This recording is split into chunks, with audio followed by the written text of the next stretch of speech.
Welcome to Mindless Entertainment. It is I, Jesse Milestone, coming to you on this Friday with both good news and bad news. I have a really bad feeling about this. Where people were just walking around, just jizzing force all over the place. He looks like he has been drinking soy from his mother's teat. Wrap yourselves in, guys, because we are gonna get mean! I got him! Great kid! Don't get cocky! Welcome to Mindless Entertainment. My name is Jesse Milestone. I am your God Empress and fearless leader of the Mindless Mob. And I'm here to get something off my chest today because, guys, there's just something about Jared Leto's take on the Joker that's always bugged me. And now that we're hearing all these fun reports of how he drove everybody crazy on the set of Morbius, staying in character and all that, I've been reading some of these and I finally figured out what it is. And I always knew it was connected to the person who took on the Joker before him, and that, of course, was Heath Ledger. In 2006, Warner Brothers announces The Dark Knight is going to have Heath Ledger as the Joker, and everyone goes, huh? Wait, what? And then in 2008, Heath Ledger dies, and then the movie comes out, and everyone's like, holy shit, and a myth is born. Because, of course, Heath Ledger died of a sleeping pill overdose, prescription pills that he was prescribed purportedly because he could not sleep after, enter course of production during this role, prescribed secondary to this role. We hear that Jack Nicholson warned him, don't take it, it's too fucked up.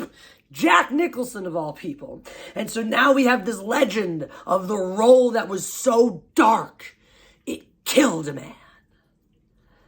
And thus, years go by and the Suicide Squad needs a Joker. They go to Jared Leto and Jared Leto goes, oh, excellent, my chance to one-up Heath Ledger. Because the guy died, but it was really important for him to prove that he was tougher. That's what it always felt like, this whole thing of like, oh yeah, he died, but I'm going to stay in character the whole time to prove I can do it. I'm going to go deeper. First of all, let's talk about the fact that that's what you're concerned about. That you're concerned about going deeper, not about respecting the legacy that came before, not about trying to understand, what it is about this role and maybe find some balance in it or be the ambassador between that darkness we're all holding on to from Heath Ledger and a newer version that, no, I'm gonna go deeper. But you didn't, homeboy. You didn't. I mean, let's not even talk about the Oscar because politics, subjectivism, blah, blah, blah, it really doesn't mean anything.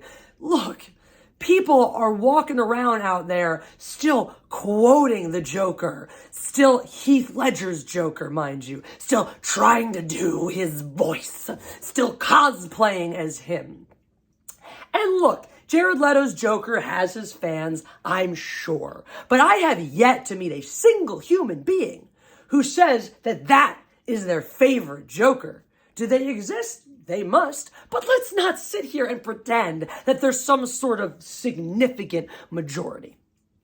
Oh, and while we're in the business of not pretending, let's also stop pretending that The Suicide Squad was a movie that warranted somebody staying in character the entire fucking time. But Jesse, he's a method actor. Wrong again. And this is the meat and potatoes here. This is the important part. These are the facts. This is not Jesse and her fifis and her opinions. These are facts. F-A-C-K-S, facts. This thing that Jared Leto is doing is not method acting. I don't know what it is. There is a version of method. There is no version of method acting that asks its actors to stay in character. Quick little history lesson on the method. Stanislavski is credited with developing the method. He spent his entire life developing how he thinks an actor should approach things. In the beginning, he focused more on things like scene work and studying and understanding your given circumstances and your backgrounds. And in the end, he focused more on physicality and your physical life and how that branded you into the character. And this ultimately, over the course, this filtered filters down, trickles down out into America, and then you have Stella Adler, Lee Strasberg, and Sanford Meisner, who sort of pick up different parts of this respectively. Adler picks up the given circumstances. She's like, okay, learn about your character, understand who they are, how they would have lived, etc. That'll help you become them. Meisner says, learn their body. It's all in the body. Where do your feelings make you move? How do they create your physicality? You'll find the emotions, you'll find the character in the body. And Strasberg says, well, what's a thing that you've done in your life that felt like this thing the character's done? So, well, when you need to be sad, just bring that sadness into your body, and then you'll be that. And the method, if you wanted to get, the true method, Stanislavski, had some combination thereof, but these people broke it down, focus on which part or whatever, but realistically, all of it is method. Method acting is simply the answer to the more classical versions of acting that you'll get, say, in England, the British camp. Classical acting is performative. Classical acting says your job as the actor is to demonstrate to the audience the thing that you're trying to convey. You are a vessel to tell a story. You are representing the story. You are not the person. You are representing the person. And in classical acting, you can have a very deep, meaningful, moving, emotional performance. But the ways that you're trained to do it are based on being demonstrative. Method acting is simply the idea of when you act as an actor, and this is really something that was adopted a lot for film. Almost all film actors outside of ones who are traditionally Britishly trained are method actors because it makes more sense for film. On a stage, sure, you have to perform to the back of the house. On a camera, when you're trying to get someone to believe you really are that person, it makes much more sense to try to become them. That's all method acting is. That literally is it. Method acting means when you get on set and you step into your character, you are trying to become that character. You're not just trying to put on a performance and show us who it is. That's literally it. So anything from taking 10 minutes to meditate on your given circumstances, to jogging around the block to make you tired, to, going to the grocery store in character one time to see how they shop, to interminably fucking staying in character the whole time, all of those things are equally method. Now, in terms of the actual teachers of these methods, the greats, the people who invented this shit, did any of them actually tell you to do that? No! Stanislavski at one point later in his life did experiment with having his actors stay in character through a duration of the performance and found that it had no merit and in fact may have actually been detrimental to his actors. So he abandoned that right quick. There's none of those original schools of thought involve any idea where you just remain in character outside of Stanislavski's brief, let me just give this a shot. Of course, crazy people go, no, this is the way, I have to do it this way. And then you have actors that can make it work for them. That I guess it helps them if they just never shed that skin. I guess it helps them stay in a mindset, stay in an accent, stay in a time period. And I can understand that, especially if you're playing something far outside of yourself. Any method actor that's going to a really, really deep role, some of them shed it completely in between takes. Some of them can step out of it and they just need their time to put it back on, step back in character. Others will have a little bit of it. If you hear about James Franco and the Disaster Artist, he was directing that movie as well as, in it as Tommy Wiseau. And so if he was directing on a day that he was also acting, he had to be in full prosthetics the entire day because it was a lot. It's hours of work to do. And so he kind of ended up directing as Tommy Wiseau in those moments. Okay, I get it. You're in this crazy getup. You're in this crazy wig. You're in this crazy whatever. And you're stepping into a role that the guy has done. So you're stepping into a bit of a performance. Sure, that makes sense. Heath Ledger, on the other hand, in between takes of the Joker, being the Joker in The Dark Knight, would skateboard, would smoke, would whatever. And he had his diary with him so he could flip through it before the cameras rolled. Boom, get into this camera. Bam. Jared Leto had to be the fucking Joker for however long it was. He had to send rats to his coworkers. He had to send used condoms to his coworkers. Heath Ledger locked himself in a hotel room for 6 weeks and did all this work on his own. That's where I'm like, Daniel Day-Lewis, classic, everyone thinks the method actor stays in character the whole time. Yes, he stays in character. On these grand movies that everyone expects to win Oscars, he expects to win Oscars, they're the type of movie where you expect that level of immersion. Is it necessary? Not for every actor, but sure, it makes sense to be on a movie like that and to need to stay in that character, to stay in that mindset, to stay in that heightened reality. Suicide Squad? You couldn't flip that switch on and off. You couldn't step in and out of that character. It was so necessary for you to do that. And also, let's talk about the performative element. A method actor is somebody who takes everything and puts it inside and then shows it to you. They don't have to go around to their fucking coworkers and involve them in the process. Sending shit to your coworkers because it's in character, that's a performance that you're doing for yourself so that someone can write a story in the Hollywood Reporter about you. It's not your method. It's not helping you do a better job at the character. Please explain to me how sending someone a fucking rat helps you be the Joker better next time you're on set, because I'm not a professional. I'm not Jared Leto, but guess what? I have trained in acting for years. I went to college for this shit. I took classes in this shit. It doesn't speak to my quality, but it certainly speaks to my understanding of the craft at a technical level. And nothing I have ever learned or studied or been taught has ever indicated to me that somehow sending a rat to a co-star is going to help me do a better job in my character. And as a matter of fact, it seems to me that if you need to stay in character at every level of film, from the Dallas Buyers Club to fucking the Suicide Squad to Morbius, you can't separate. You don't have different levels where, yeah, you can jump into this character, no problem, and jump out, that you're not that good. Like, isn't that the opposite of being good? Or does that make you lesser than literally any other actor who can walk onto set with you and step into the character and do an equally serviceable job? Is it not more impressive to be able to slip in and out of this role at will, as opposed to being stuck in it the entire time? Because if anybody disturbs your process, you just won't be right. Like, come the fuck on. Heath Ledger finished his day, took off his makeup, and gave the cast hugs, gave the crew hugs before he went home. Not rats, dude. And we still talk about his performance in the highest regard.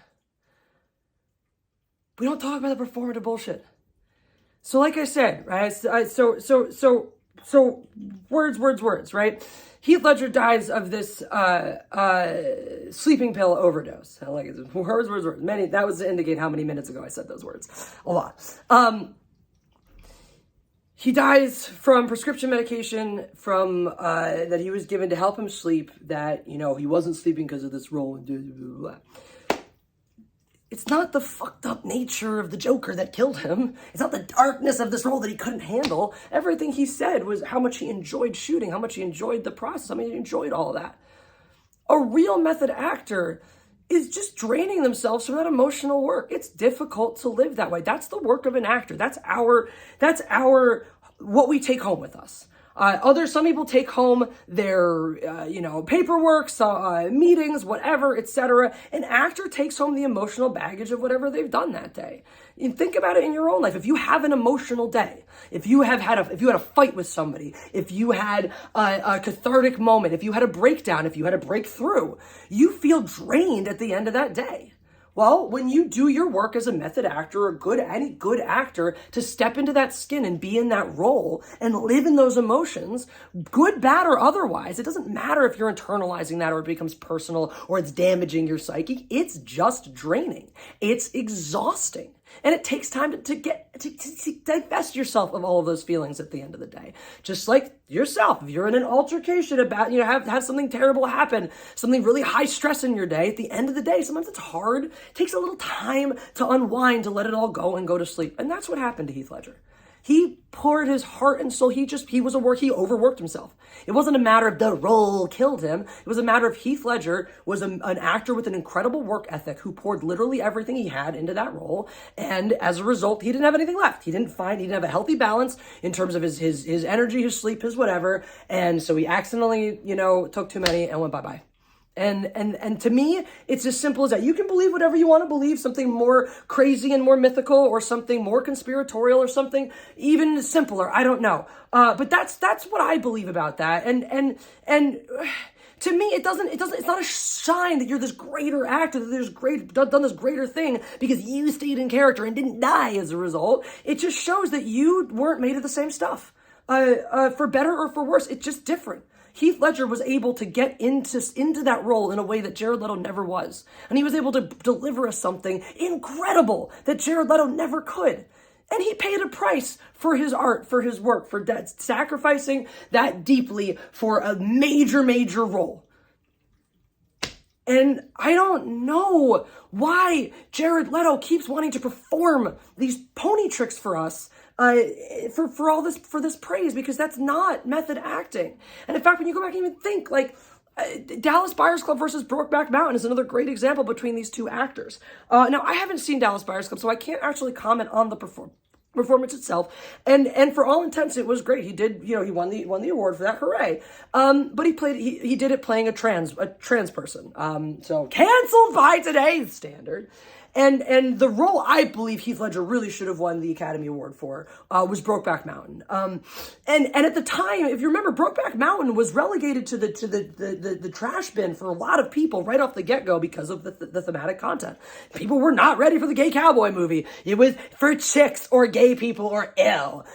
I heard that from countless people around me, even people that I was surprised to hear that from at the time. So that movie did not get the accolades that it deserved. It was a more, to take on that role. It's, again, I'm not here saying that Jared Leto took on the Dallas Buyers Club role for accolades, for this, for that. I'm just saying the choice, that is a more performative example of that type of role. It is more performative. Oh, I'm going to change my gender. I'm going to do it in this type of movie, on this type of stage, to show you that I can. And great, you did. You pulled it off. Congratulations. But Heath Ledger's role as Ennis Delmar was not performative.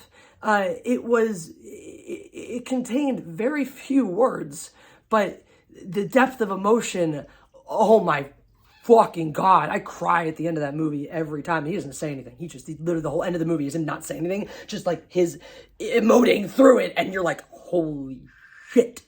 I haven't seen everything he's done, but I've never seen Leto come anywhere close to that. And that's kind of leading me to believe that he's not actually a method actor at all, that he really is much more of a classical style performative actor. That it's not the deep emotional resonance of himself and his soul in the part that he gets off on, but performing the various elements, the theatrics of it, performing the emotions, performing these things to their realist mimicry for the enjoyment of others. And there's nothing wrong with that. That's not a knock or an issue. There's nothing wrong with acting that way. I think there's a lot of merit and a lot of value. And I think he brings a lot of fun to a lot of his roles as a result. Where it bothers me is this: we gotta stop method. We got to stop calling this thing method as if it's good or positive, or giving it credence as if just refusing to leave character makes you better at your craft. It's this weird thing we do with celebrities where we rewrite the narrative. We rewrite what mental health is. We rewrite what talent is. We rewrite what being difficult versus being an artist means. And we give a pass to people doing things that in any other context, if anyone else is trying to do it, that's just being fucking difficult. And it's time we stop giving these celebrities these passes to act in these terrible ways to each other, because it's for their art, because it's setting a bad precedence. Because not every artist acts like this, and not every artist gets to act like this. Only celebrities do. So let's stop teaching our artists that this self-indulgent, narcissistic bullshit is okay and equatable with talent, because it's not. I'm sorry, Jared Leto, but, you're not everything you think you are. You're a lot of those things. You're very talented, and you've earned a lot of what you have, but you are not all the things you think you are. And I think that the world would benefit from you taking a step back for a fucking second and evaluating certain things, asking yourself certain questions. Like, why was it so important for you to try to outperform a dead man in The Joker? That's the question I'm still asking myself, especially because you didn't succeed, homeboy. You didn't fucking do it. So R.I.P. Heath Ledger. That joke. Now I've heard a lot of people say Joaquin Phoenix. That was a fascinating take on the Joker. That was very interesting, and a respectful choice to, okay, this dark evil role. Let's take a dark evil serious approach to this role. Thought he did a brilliant job. I've heard people say that's their favorite version of the Joker. Heath Ledger, I think, is probably mine in terms of live action. Jack Nicholson running a close second. Jared Leto, nowhere to be found on that list. Who's your favorite Joker? Where do they rank for you? And do you agree with anything I just said? I don't care, but tell me anyway. That's it. If you guys want to see me actually streaming and caring about what I do online, go to 17Live, follow me, m.e.godempress. Use that affiliate link down below. Guys, if you use that link to download 17Live and you watch 2 different streams for 10 minutes each in your first 24 hours of the app, I get $10. That's pretty cool. I like that. It makes me very happy. So, do that thing and then watch me play music over there, and it's cool. Do I have anything else relevant to say? Nope. God Empress out.